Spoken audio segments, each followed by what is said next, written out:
What one person can do, we saw last night. And we've seen many times before. Now, what can one person or two persons or 10 people do who have the world's strongest army, the best weapon industry, who have banking interest? What can they do to the world? They can destroy it slowly. Everything that goes on today with the wars in the Middle East, the Syrian war, the Libyan war that was going on and still goes on, the everything basically in Yemen too, is part of the destabilization of the Middle East that began in 2001 after 9/11. It doesn't matter if it was a conspiracy, if it was just terrorist, whatever. What happened afterwards was decisive. Remember the real news about the weapons of mass destruction? Iraq is gone. Afghanistan is still occupied. Now, of course, when you do that for 15 years, people will become extremist. It's not right, but they will become extremist. And if it was Buddhists they attacked, I bet they would react the same way. If it was Christians, anyone, of course people will become radicalized and just crazy and evil. Not all, but people will, because that's just the way it goes. Remember, we get so polarized and so upset when one person does a horrible thing. What when somebody's doing something to your country for 15 years? This is not to invoke sympathy for the crimes. It is just to give you perspective. Why have we destabilized those countries? You remember when Al-Qaeda was supposed to be the bad guy? Now we have ISIS, and it's always some new. It's always a shape-shifting form of organization. And we know CIA, the US, has trained these so-called moderate rebels. There is nothing moderate about them. Look at them. When they are having interviews in East Aleppo, they have the black flag with the ominous white scripture or something. Those are the bad guys. What's better for Syria, really? Is it to be handed over like a dead piece of meat, just like Libya was? Or is it better that Assad stays there and, at least rebuilds the country? I guess the answer is obvious. And why is this destabilization going on? Okay, we have a country in the Middle East called Israel, which needs to be protected. If the other Arab countries are too strong, too powerful, too developed, that will be a threat to Israel. So US pumps in money and they want to make good relationships with their neighboring countries, which is a good thing, to be friends. Now, they could have solved this smoothly just by dividing it up and to have begun on that process long ago.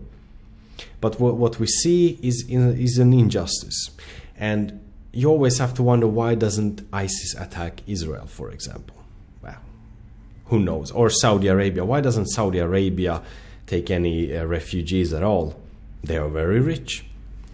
Saudi Arabia is a legitimate form of the ISIS caliphate. If ISIS got their country now, in about 30, 40, 50 years, 100 years, they would be like Saudi Arabia. The thing is, ISIS will lose. Syria will be Assad's again. Kurds will not get their country.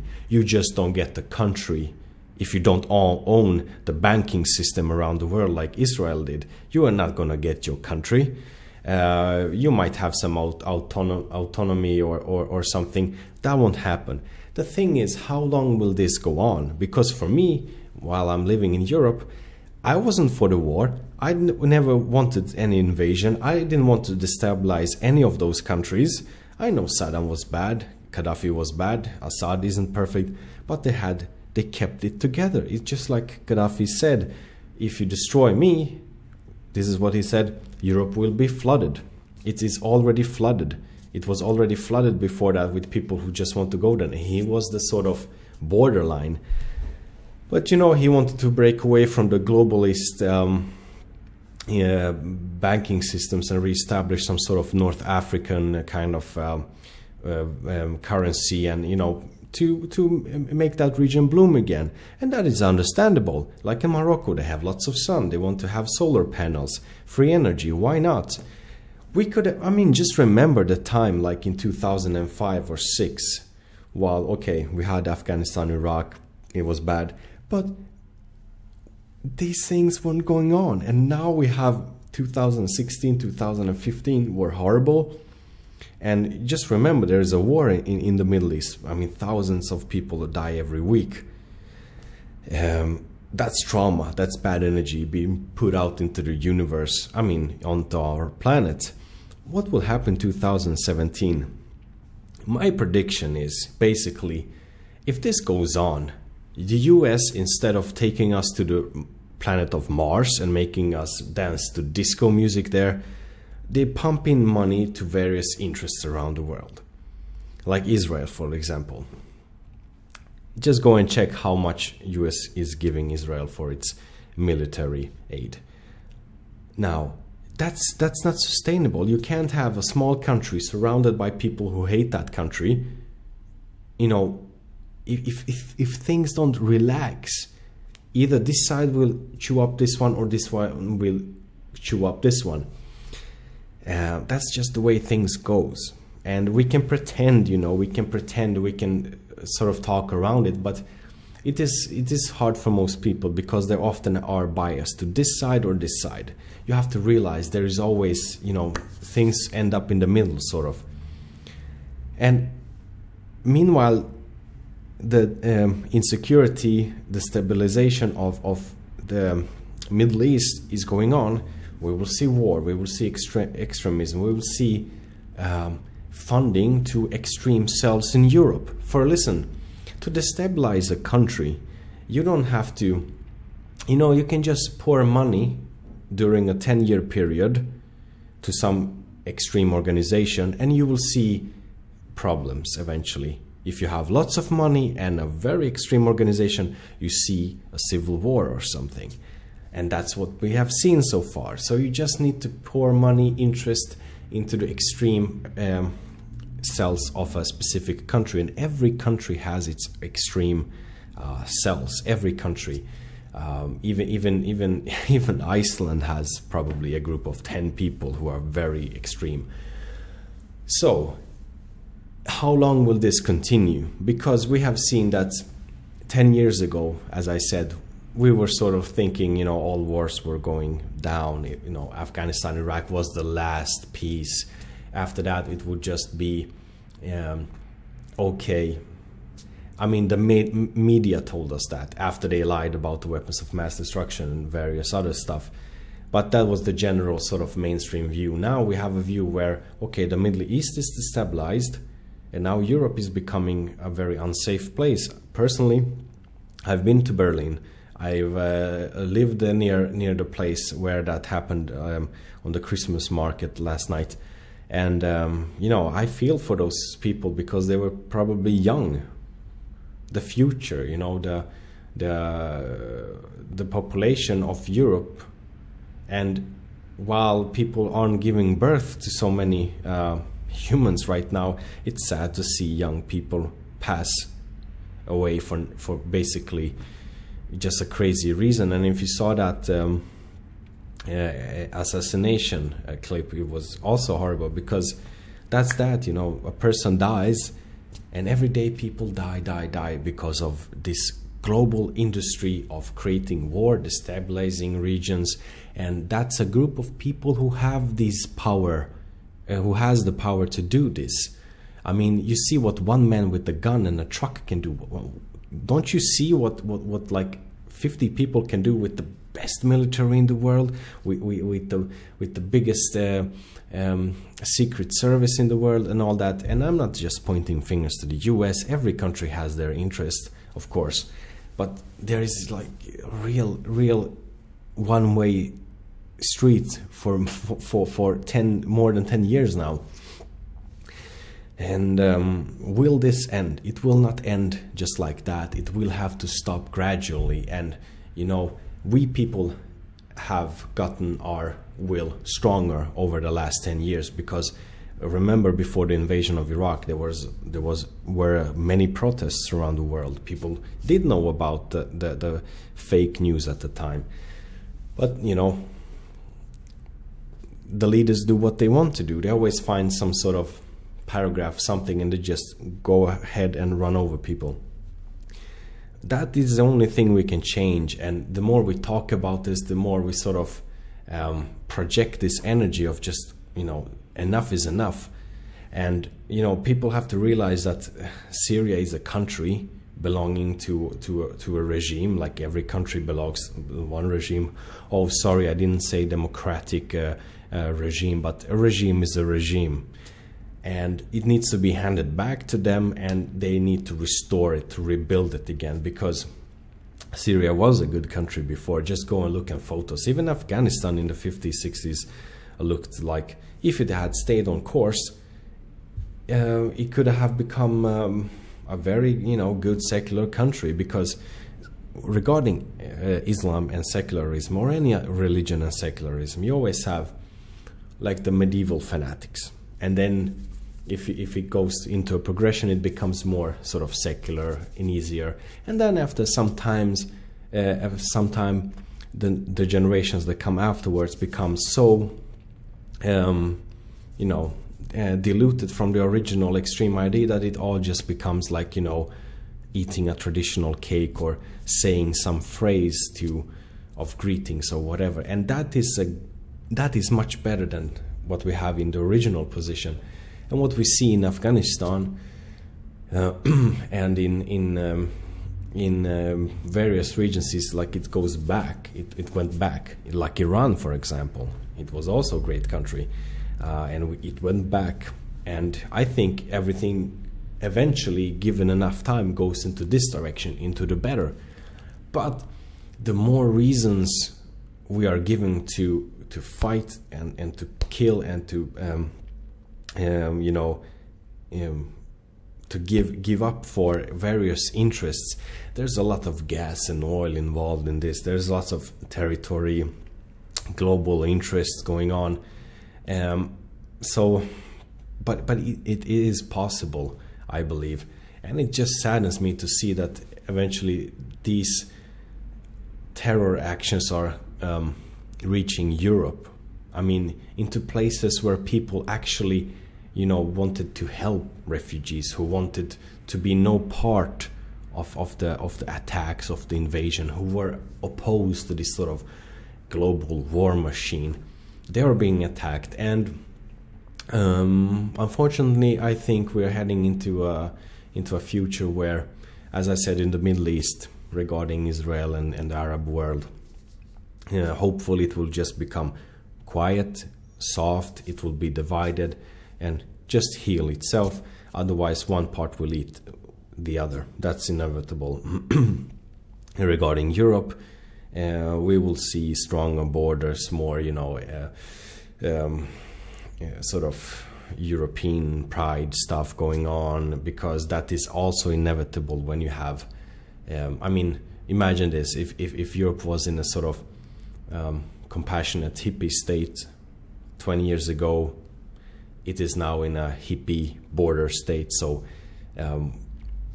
it can't be the salvation for everyone in the world. And this guy who this horrible man who drove the truck last night was I just read it was a Pakistani. Remember, Pakistan is not at war, so he wasn't a refugee. It was a Pakistani man who came to Germany, so it's Merkel's fault. And yeah, it saddens me. Meanwhile, I'm recording this in Bosnia and Herzegovina. I realized, like, is the future of a safe Europe in the sort of in the Balkans, in the Eastern Europe, countries like Poland, Czechia, Slovakia, Slovenia, Croatia, Bosnia and Herzegovina, Serbia, and, you know, Norway, Denmark, Finland, Portugal. I mean, it is really odd how the world has developed. It is almost like, while it takes for the bad guys to become good, the good have developed bad tendencies, and basically we need to sort of stop the wars, really. We need to get security in the Middle East, and I try to wonder what is it that makes the Middle East unstable. It's not just religion, of course. It's not just that. It's not just oil and money interest. It's not only, you know, like some people say, Israel and Zionism. Everything has its part, but what is it really? Because when you look at it, what is the actual physical force that came into that region and destroyed it? It was US weapons. So it's the weapons industry, it's the military industrial complex. And I really don't think they expected this sort of problem to spread. Some say it was intentional, you know, they wanted to let these people swarm into Europe. And some theories, you know, can point to some comments someone made here and there. But I don't see a general idea like we want to destroy Europe through indirect wars in the Middle East and have people come here and terrorize. I don't think they thought it would become such a problem on a global scale. And I also think that many of the people who began those horrible wars actually believed in what they did. They thought, like, we're going to have a democracy in Iraq. We're just going to bomb them to hell, and then we're going to build it up. And then we're going to bomb Libya, and, you know. And if Russia hadn't come in on Assad's side, it would be much worse there. But that needs to stop. This actual physical power that comes in and destroys has to be stopped. And I don't know how that will be solved. Perhaps there is something to this Trumpism, you know, if he returns US to sort of just think about itself and its national interests, it might be a good start. Sort of like Russia. Russia only cares about its borders mostly.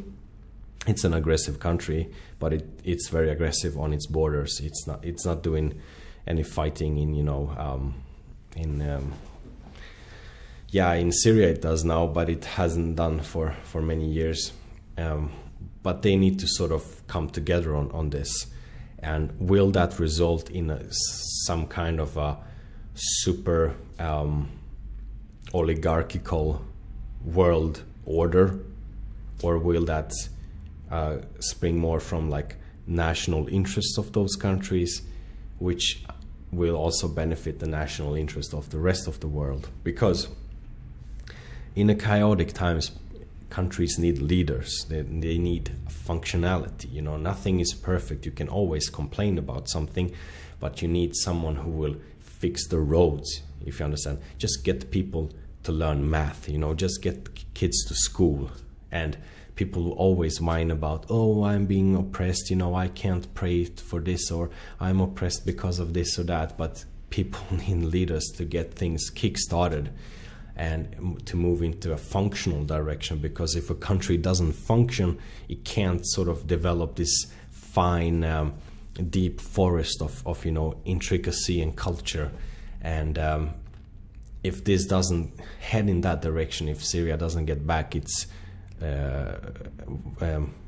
democratic leadership, he was actually, you know, they had a election, and Assad won years ago. So if we don't get like forceful stability, this will spread, and the sort of intricate, deep forest, beautiful web that Europe has will also sort of become less intricate and more simple, and that's bad. And I think it must go for the better, and I think a path to that is like the sort of populist movements, which are called populist by the mainstream media, but I mean the nationalistic movements. And because that's the only way to sort of break the chain of countries just accepting the world global agenda and start to thinking of their own interest and about themselves. Because I'm still a believer in the European Union, I just don't believe in it's very good in its current form for all countries. For example, I think Brexit was a good thing, but I think Bosnia and Herzegovina would benefit for going into the EU. Why? Because of course it has a worse economic than many other countries, and the idea is that all countries can sort of help each other and create this cooperational system, and there's a limit there. It's not supposed to become a nation on its own. It doesn't supposed to be so centralized. It needs to learn its lesson and become like a decentralized web of cooperation. And in a world which is becoming more and more violent, countries like, for example, Slovenia, Czechia, Bosnia-Herzegovina, Sweden, Norway, Denmark, you know, smaller European countries need to think about a collective protection for what's going on, because by themselves they are just fancy dandy small kingdoms, you see. And yeah, I mean, these are big ideas. This is a rant, but I'm really like,